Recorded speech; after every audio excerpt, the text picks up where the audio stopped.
Ma prochaine invitée, c'est Mme Renée Hébert. Vous la reconnaissez sûrement parce que elle fait de la télévision depuis des années avec l'Arc-en-Ciel, entre autres pour le mois de l'autisme. Et chaque thématique de la Maison de l'Arc-en-Ciel, Renée, tu venais nous parler là, de toutes ces thématiques-là parce que tu as été quand même longtemps à l'Arc-en-Ciel. Tu as été agente d'information et de liaison pour la Maison de l'Arc-en-Ciel pendant plusieurs années. Oui, 8 ans. Mais là, tu as changé de chapeau. Ben oui. J'ai changé de chapeau, oui. Eh oui. Maintenant, tu es directrice générale de l'ANCRE. D'abord, félicitations. Bien, merci. Mm-hmm. Oui, je pense que j'étais prête à passer à une autre étape. Bon, explique-nous exactement, qu'est-ce que c'est que l'ANCRE? En fait, l'ANCRE, c'est un organisme communautaire. Un organisme communautaire qui existe quand même depuis plus de 30 ans, qui a été fondé par des parents, des proches de personnes atteintes de maladies mentales. Donc, c'est un organisme de soutien, un organisme qui est bien ancré dans la communauté. Donc, et c'est un point d'ancrage aussi pour ces familles, ces proches, les conjoints, conjointes qui vivent des difficultés au quotidien avec une personne atteinte de maladie mentale. Donc, en gros, là... Il y a un peu de lien avec l'Arc-en-Ciel quand même. En fait, il ne faut pas mélanger les affaires, mais oui, on peut faire des liens pour ma part, c'est comme une continuité de mon cheminement professionnel, si tu veux. À l'Arc-en-Ciel, je faisais beaucoup de soutien aux familles.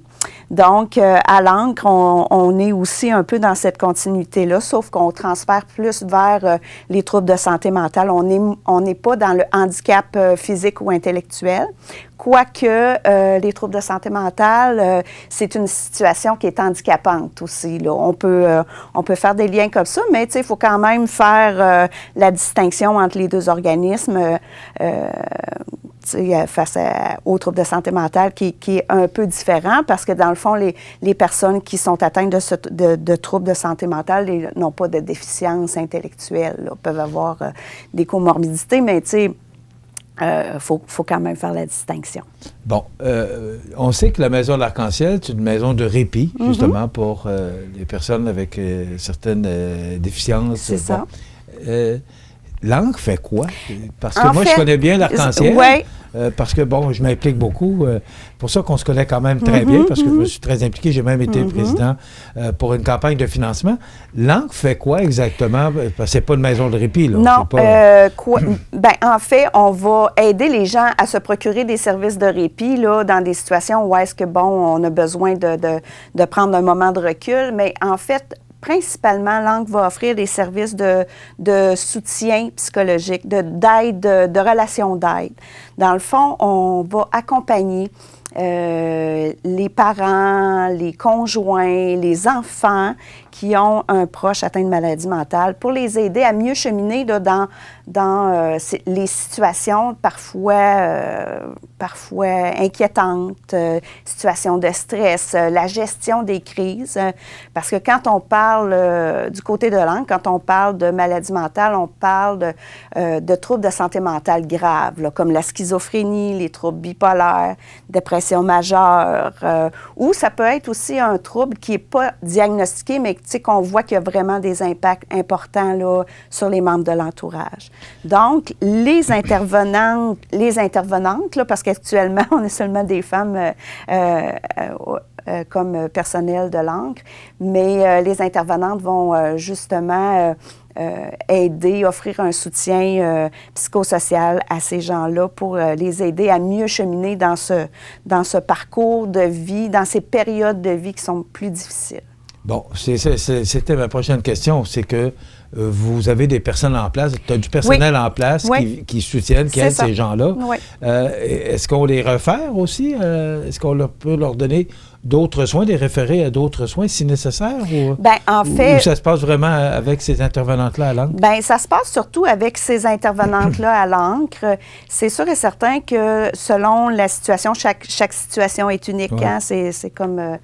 dans toute chose. Selon les situations, les intervenantes vont... on n'est pas là pour dire quoi faire. Ça, c'est très important.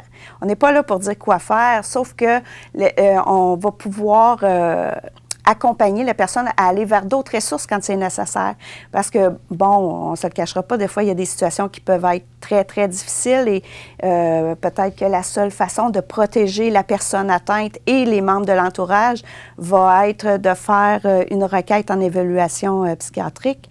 On va se rendre jusqu'à la cour pour obtenir ces requêtes-là. Donc, les intervenantes vont être là pour accompagner les membres de l'entourage pour les aider à mettre en place toutes ces stratégies-là, mettre en place un certain filet de sécurité autour des personnes qui sont affectées. Donc, est-ce que ce sont les personnes directement qui ont des problèmes qui vont vous voir? Non, pas les personnes vous êtes directement. référés par... C'est les membres de l'entourage. Parce que dans le fond, quand on parle d'une personne qui a une maladie mentale, souvent, c'est des personnes qui sont très isolées. Et les seules personnes qu'elles ont autour d'elles, ce sont leur famille, les membres de l'entourage. Famille, parfois amis. Donc, c'est sur les membres de l'entourage que la responsabilité d'aider cette personne-là repose, parce que souvent, comme les personnes sont isolées, des fois, ne sont pas nécessairement dans les services de santé, de services sociaux publics. Donc, la famille se ramasse avec ça, toute cette charge-là, et puis ils ne savent pas trop quoi faire avec ça. Et là, ça devient que c'est eux-mêmes, les membres de l'entourage, qui en viennent à souffrir d'anxiété, ça finit par les affecter. Ça finit par les affecter. Donc, c'est ça, dans le fond, ce qu'on veut, c'est éviter justement l'épuisement, éviter de se rendre au bout du rouleau. Et donc, c'est ça, c'est à ça que ça sert, l'encre. Il y a une visioconférence. Et là, j'entends ce que tu me dis, puis je suis un peu surpris par rapport à la visioconférence et l'anxiété chez les adolescents et les jeunes adultes. Oui. Alors que là, ce que tu viens de m'expliquer pour l'encre, je me dis, bon... En fait, à l'encre aussi, on a un volet promotion-prévention aussi, hein. Puis l'anxiété, c'est un sujet, bon, OK, on s'entend que c'est un sujet d'actualité, l'anxiété présentement. Je pense que ça rejoint tout le monde actuellement avec ce qu'on vit. Ça rejoint tout le monde. Mais par rapport aux troubles plus graves de santé mentale, l'anxiété, c'est souvent un dénominateur commun, hein, à différents troubles de santé mentale plus graves. Et puis, on voit à l'adolescence, la fin de l'adolescence et le début de l'âge adulte, c'est un peu là où est-ce que là, il y a le mur arrive, là, tu sais. Comment on fait la différence entre l'anxiété, je vais dire normale, là, mais tu sais, tout le monde fait de l'anxiété. Moi, j'ai fait de l'anxiété ce matin un peu avant de m'en venir ici en entrevue. Mais voyons donc, tu es habitué de la place. Mais quand même, pour la plupart, en tout cas, pour une majorité, on est capable de gérer notre anxiété. On appelle communément plus le stress. Le stress. Il y a du bon stress, puis il y a du mauvais stress. C'est ça, qui peut aussi devenir de l'anxiété, mais quand même gérable. Mais quand on s'en va vers l'anxiété pathologique, là, vraiment une anxiété qui est plus sévère, des fois, ça peut cacher des problématiques un petit peu plus intenses. Et souvent, c'est vers la fin de l'adolescence, début de l'âge adulte, que ces choses-là vont ressortir. Et puis, on ne se le cachera pas, ça inquiète beaucoup, beaucoup les parents. Hein? Puis, une autre chose aussi, les troubles de santé mentale, souvent, c'est encore très, très tabou. Donc, on n'en parle pas. Hein? On n'aura pas de misère à dire « Ah, mon beau-frère, il a un cancer » ou « Mon enfant vient d'être diagnostiqué diabétique ». Ça, on n'a pas de difficulté avec ça. Sauf que quand on en arrive à dire, ben là, mon fils a fait une psychose, il y a un diagnostic de schizophrénie. C'est vrai que ça ne doit pas être facile. Ça, là, c'est quelque chose qu'on ne parle pas. Les parents, les proches restent pris avec ces diagnostics-là, avec le trouble de santé mentale qui vient envahir leur vie. Ils s'isolent beaucoup. Donc, avec cette conférence-là, on veut un peu aussi éveiller, donner des pistes. Puis Nadia Gagné, dans le fond, c'est un peu ça qu'elle va faire avec cette conférence-là, qui est toute simple. Hein? Ça ne dure pas très longtemps, c'est 1 heure. Mais elle va comme donner des petites pistes de solutions. Là, comment qu'on différencie qu'est-ce qui est normal de ce qui ne l'est pas et qui devient un peu plus pathologiques là, au niveau de l'anxiété. Donc, c'est ça. C'est pour outiller les parents, les proches. Et la conférence aussi s'adresse aux intervenants, aux enseignants. Beaucoup d'enseignants qui doivent jongler aussi avec l'anxiété des adolescents, des jeunes adultes au cégep, même à l'université. Donc, il y a un stress de plus que ces adolescents-là vivent actuellement avec les écoles. J'écoutais hier des reportages là, parce que à partir de la semaine prochaine, dans notre zone à nous, les élèves du 3e, 4e et secondaire pourront aller à l'école à plein temps. Et là, j'entendais des étudiants hier qui disaient mes notes ont baissé, je suis pas capable de me concentrer, j'ai de la difficulté avec ça. Alors, le mot anxiété a tout son sens. On va peut-être voir une petite recrudescence d'anxiété parce que là, dans le fond, la routine change encore. Hein? Donc, oui, ça se peut. Puis là, bien, c'est ça, faire face justement aux résultats qui sont peut-être un peu moins là cette année. Comment qu'on va dealer avec ça. Donc, oui, effectivement, je suis certaine que cette conférence-là va pouvoir en outiller plusieurs. Est-ce que tu peux nous parler un peu du Dr Gagné parce qu'elle est psychologue? Oui, bien, en fait... Elle est connue. Moi, je la connais pas, là, mais Canal Vie, sur Canal Vie? Bien oui, il y a quelques années, Dr Gagné animait une émission qui s'appelait Dr Nadia, psychologue à domicile. Donc, ceux qui ont des grands enfants aujourd'hui, peut-être ont déjà suivi cette émission-là avec intérêt parce qu'on la connaît surtout comme une psychologue spécialisée dans l'éducation chez les tout-petits, là, plus les enfants et les jeunes adolescents. Mais Nadia Gagné, c'est une psychologue qui a quand même une expertise clinique assez diversifiée. Et puis, c'est surprenant, elle a beaucoup de flèches à son arc quand même, intervient aussi beaucoup au niveau des entreprises, fait beaucoup de conférences maintenant.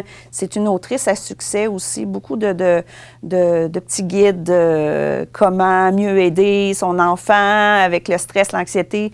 Vraiment, l'anxiété, c'est son sujet de prédilection. Donc, elle va aussi former des futurs psychologues, futurs enseignants aussi pour les aider à gérer justement ces petits aspects-là là, des élèves. Là. C'est le 24 mars à 19h. Oui. C'est absolument gratuit. Oui, et de quelle façon on peut voir cette conférence-là? C'est sûr et certain qu'on aurait aimé vous offrir une conférence en présentiel, mais là, c'est peut-être un petit peu trop tôt pour ça. Donc, on a choisi la visioconférence. Et donc, ça vous prend une connexion Internet, bien entendu. Puis un ordinateur. Puis un ordinateur. Et puis, c'est ça, vous vous inscrivez auprès de l'Ancre. Vous pouvez passer par le site web de l'Ancre, qui est l'ancre.org, sous la section Services, informations. Et puis là, vous avez un formulaire web qui vous permet de vous inscrire. Et puis, vous pouvez passer aussi par la page Facebook de l'Ancre, qui est facilement repérable avec @l'Ancre soutien entourage.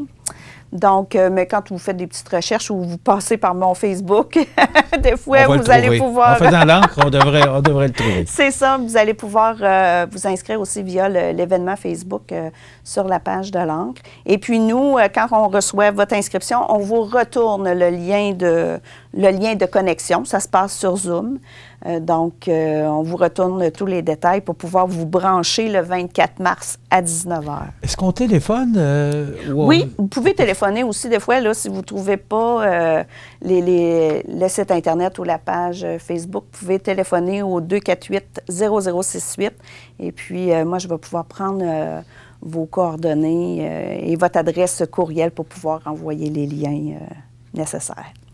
Vos bureaux sont situés sur la rue Saint-Louis? Non, sur l'avenue Colin.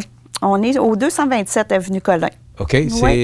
C'est là-bas, tu sais, c'est coin Saint-Louis? C'est quoi? Bien, on est proche de l'intersection de l'avenue de la Gare avec l'avenue Colin. OK. Donc, c'est ça, pas très loin de la voie ferrée. Là. On s'approche de la voie ferrée quand on est rendu à cette hauteur-là de l'avenue Colin. Donc, nos bureaux sont là. C'est sûr que présentement, on préfère, si vous avez besoin de nos services, on préfère que vous téléphoniez avant parce que, bien évidemment, on est un peu contraint avec les mesures sanitaires, mais on recommence tranquillement à faire du suivi en présentiel là, pour les gens qui ont besoin de se confier, de parler de nos services.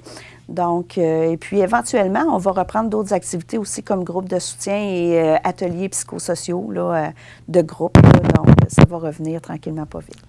Le tout reviendra bientôt, un oui, jour à la normale, c'est ce qu'on souhaite. Oui. René, merci beaucoup d'avoir été avec nous. Ça m'a fait plaisir. 248-0068 si vous Oui. voulez avoir plus d'informations ou encore si vous voulez regarder par visioconférence, comme René le mentionnait, ça prend un ordinateur et un lien Internet, c'est bien important. Oui. Mais est-ce que il y a d'autres projets comme ça? Bien, en fait, oui, effectivement, c'est sûr et certain que là, on se réorganise après la pandémie. Je ne cacherai pas. Je vais en profiter pour passer un petit message qu'on est en recrutement aussi, parce que là, présentement, on est en équipe réduite, mais on recrute. On aurait besoin au moins d'une autre intervenante ou d'un intervenant. Donc, c'est ça. Puis, on est en train de relancer les activités, là. Mais oui, c'est certainement qu'on va avoir d'autres activités comme ça dans les prochains mois. René, merci beaucoup. Ça me fait plaisir. On va vous souhaiter un bon succès et bon succès dans tes nouvelles fonctions également. René Hébert, qui est directrice générale de l'ANCRE, donc 248-0068 pour avoir de l'information sur la visioconférence du docteur Nadia Gagné, voilà, psychologue. Et c'est sur le thème l'anxiété chez les adolescents et les jeunes adultes, 24 mars 19h. Merci René. Merci.